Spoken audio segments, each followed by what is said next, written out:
Bienvenue sur la chaîne YouTube de cette ONG, Cellule Top Motivation. Aujourd'hui, nous allons parler de développement personnel et nous allons recevoir le coach Ariel Etienne qui va nous parler du développement personnel nouvelle version. Nous vous invitons à bien suivre cette vidéo et lorsque cette vidéo va vous apporter quelque chose, nous vous demandons de la partager.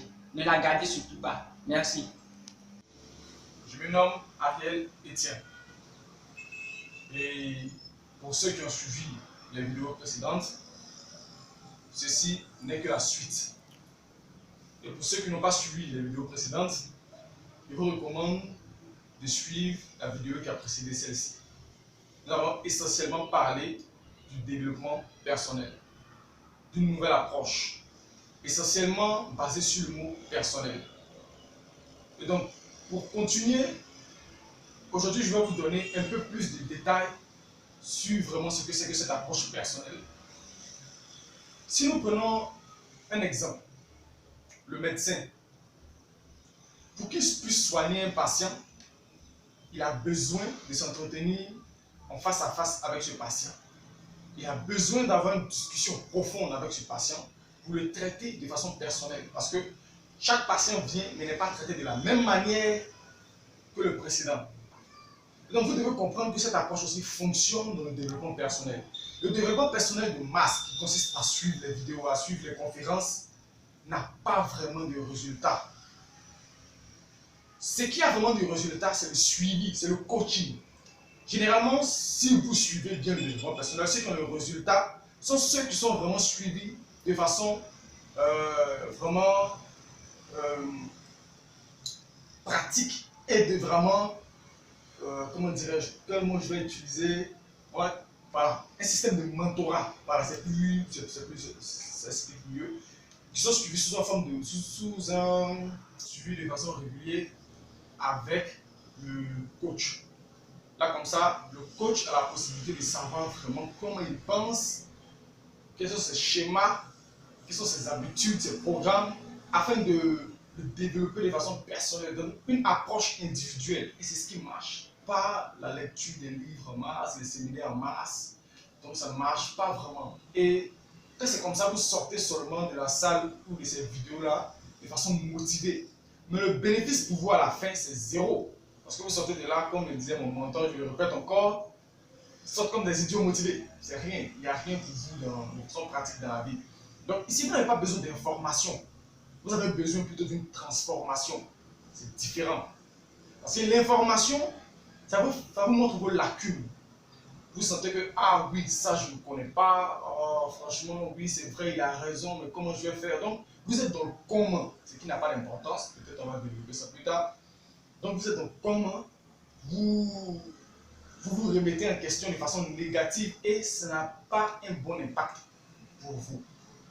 Donc, un outil que je vais donner pour vous, que vous pouvez déjà commencer aujourd'hui à utiliser, c'est l'auto-questionnement. D'autres appellent ça le travail, d'autres appellent ça le retournement, le processus de pivotement. Donc, selon chaque jargon.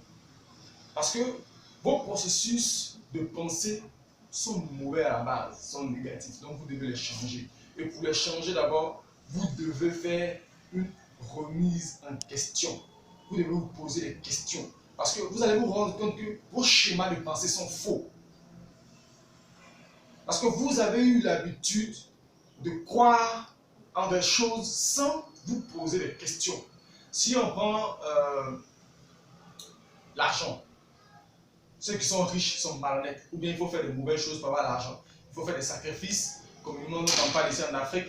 En Europe, ils vont dire, bon, il faut vraiment abuser des gens, donc abuser dans le sens que on parle de la classe de l'élite qui amasse tout l'argent et fait travailler les autres mérités. Donc, ce sont des fausses croyances en fait. Est-ce que vous vous êtes posé une fois de savoir est-ce que c'est vrai? C'est ça la question. Est-ce que vous avez la certitude que c'est vrai? Pour avoir l'argent, il faut faire des bêtises. Pour avoir l'argent, il faut faire forcément des sacrifices. Pour avoir l'argent, il faut forcément faire, comment dirais-je, malhonnête. Est-ce que c'est vrai? Est-ce que tous ceux qui ont réussi dans la vie sont passés par là? Parce que si vous ne remettez pas en cause vos pensées, eh bien, vos pensées vont créer des croyances et c'est vos croyances qui vont vous diriger vers l'échec. Donc, vous devez commencer par vous remettre en cause, vous poser des questions. Est-ce que c'est vrai? Généralement, dans les relations même de couple, les hommes ont tendance à dire que les femmes sont matérialistes, les femmes ne sont ceci. Les femmes ont pour coutume aussi de dire que les hommes sont infidèles, mais est-ce que c'est vrai? Est-ce que c'est une vérité globale? Est-ce qu'il n'y a pas des gens, malgré ça, quand même, qui ont de bonnes relations? Donc, avant d'accepter des idées préconçues et de les copier comme des singes, vous devez prendre l'habitude de vous poser des questions. Est-ce que c'est vrai? Ça a l'air. Je peux passer des heures et des heures à vous parler seulement de l'auto-questionnement parce que c'est une base. C'est une base. Et si vous n'avez pas les bases, vous ne pouvez rien faire dans la vie. C'est comme ça. Si vous n'avez pas appris 1 plus 1, on ne va pas vous montrer, comment dirais-je, les fonctions. Il faut que vous ayez les bases. Mais le problème majeur avec la majorité de la population, c'est qu'ils n'aiment pas les bases. Vous voyez, on a tendance à ne pas vraiment aimer les bases. On se dit que c'est pas vraiment pratique, ça ne va rien apporter, c'est pas idéal. Alors que c'est faux, c'est là que tout se trouve, en fait, les bases. Et, comme le disait Zico Kiax, un entrepreneur à succès, les gens d'en haut qui ont le succès savent que la majorité n'aime pas les bases. Et donc, il faut du complexe pour vous donner donc, du beau, du miroir, pour vous vendre des programmes vraiment compliqués, avec des étapes, à des prix exorbitants. Et quand vous voyez ça, vous dites que ouais, c'est là qu'il y a le Saint Graal. Vous faites avoir. C'est parce que les bases ne vendent pas qu'on vous donne du complexe. Alors que les complexes ne fonctionnent pas. Parce que tant que vous n'avez pas les bases, vous ne pouvez pas faire le complexe. C'est ça le truc en fait. Si vous ne savez pas faire un plus, comment on peut vous montrer, comment dirais-je, vous ne pouvez pas faire une fonction ni un développement.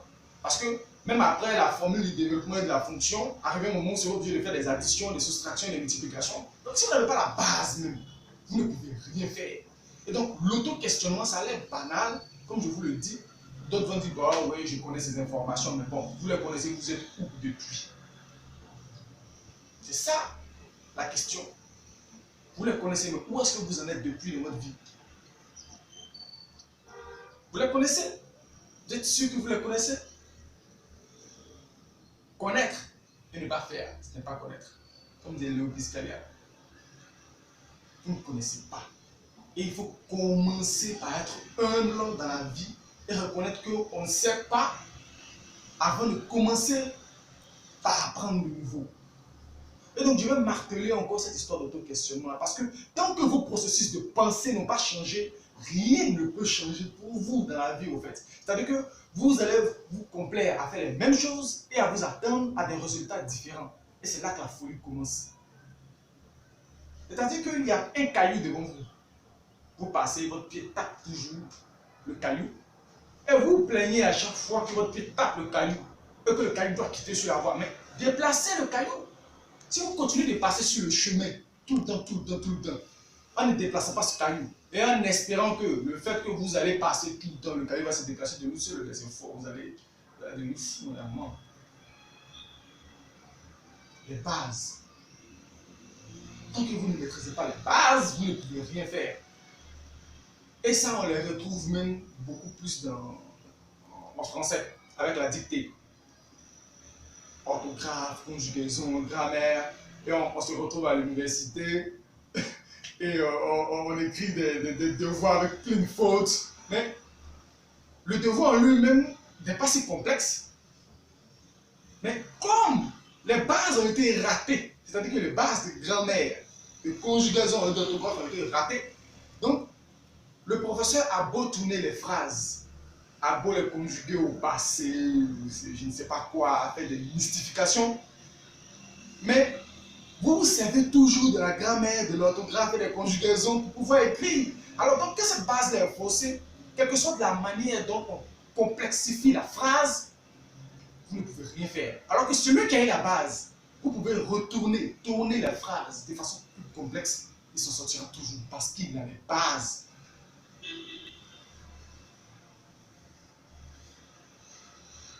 Ce que je dis, c'est assez important. Il vous faut des bases. Et ça commence par l'auto-questionnement.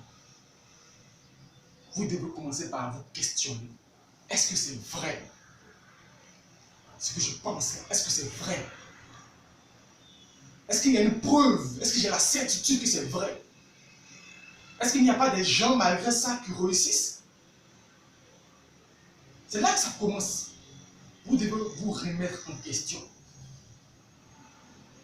Et donc, un exercice à faire, c'est que dès maintenant, vous devez commencer par être le gardien de vos pensées.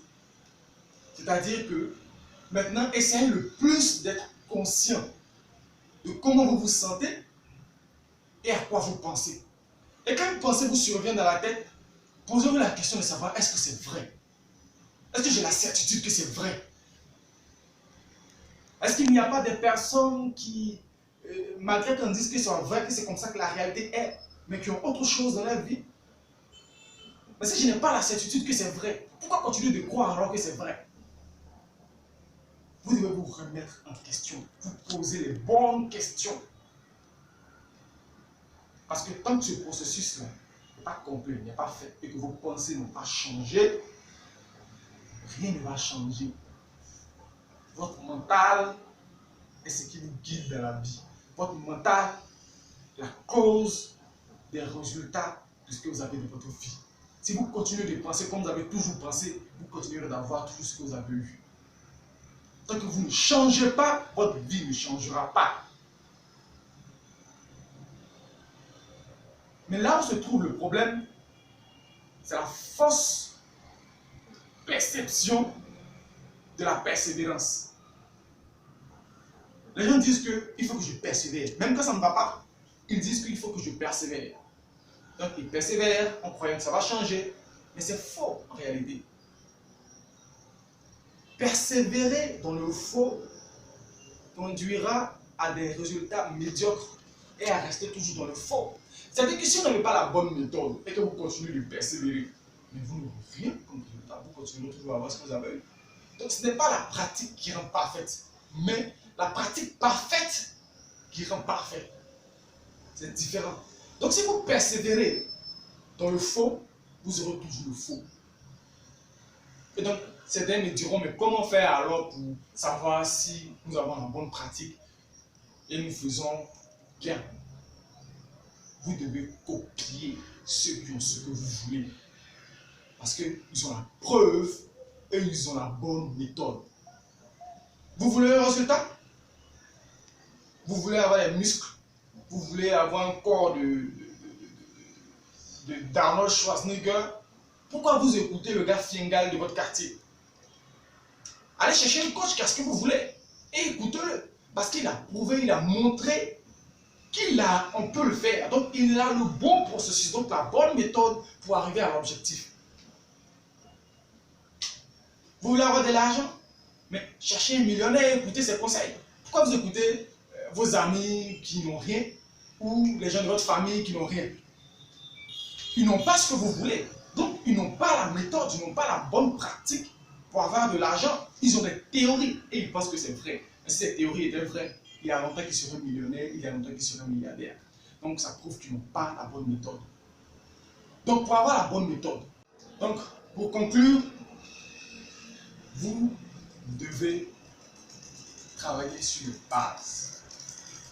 Et donc je vous ai donné ici une base, déjà qui est l'auto-questionnement. Vous devez prendre l'habitude de questionner tout ce qu'on vous dit.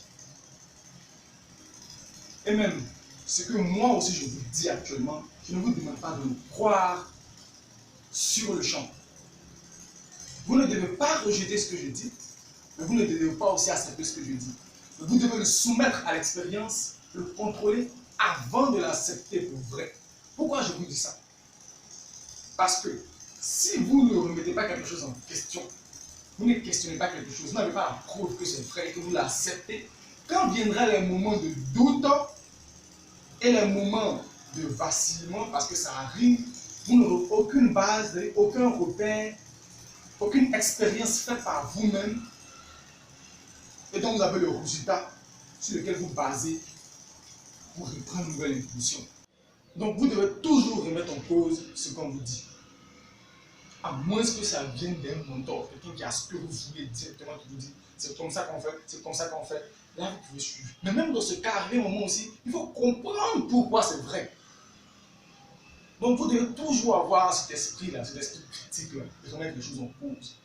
Et de demander, bon, si c'est vrai que ça, mais pourquoi il y a des gens qui ont ça et il y a d'autres qui n'ont pas? C'est parce qu'il y a un facteur qui fait que d'autres ont cette chose et d'autres ne l'ont pas. Donc vous devez comprendre. Vous devez toujours essayer de comprendre, voir si c'est vrai. Sur ce, je vais vous laisser sur ces bases. Mais vous devez toujours garder cela en tête. Pratiquer les bases de l'auto-questionnement. Et vous verrez. Essayez, ne me croyez pas, mais ne rejetez pas aussi. Essayez et vous verrez. Je vous remercie et bonne suite à vous.